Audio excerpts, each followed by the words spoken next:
Hi guys, welcome back to my new series, Unresolved Mysteries. This is part 3 for the family annihilation case. So it's April 13th, 2011. Neighbors of the family called the police. By now, Xavier had been staying a few nights at a hotel near a town that he had lived in before. He also contacted his ex-girlfriend and kind of tried to meet up with her, but she said that they never met up. And the very next day, April 14th, was the last sighting of Xavier. He was seen at an ATM withdrawing like $30, and he had been staying at a different hotel. And the next day, on April 15th, he checked out of the hotel and abandoned his car, and he was never seen again. On April 21st, the police went and searched the house, and they ended up finding the bodies of all 5 members of the family. Under the back garden, the corpses of the 2 family dogs were also found with them. And of course, autopsies were conducted. They ended up finding that the victims had been drugged and were shot with a rifle as they slept. And that matched the rifle that Xavier had inherited from his dad. And just days after the autopsies, the victims were buried.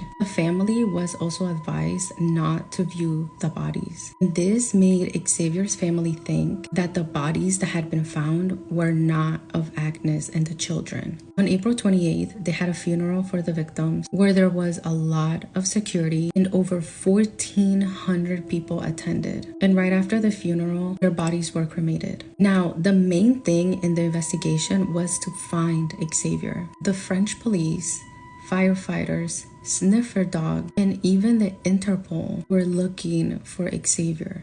The case had a lot of media coverage, so the public was also looking for Xavier. The police officers, sniffer dogs, and firefighters searched 40 different natural caves in the area where he was last seen, and they got 800 different tips from the public. Now, investigators believed that he took himself out after he had unalived his family. And 2 years later, on June of 2013, they actually found a body near the area where he was last seen. Of course, they conducted an autopsy, but it turns out it wasn't him. And 2 years later, on April 28th, 2017, a walker found human bones in the same area where Xavier was last seen. So of course, the police went, investigated, and they actually found more than human bones.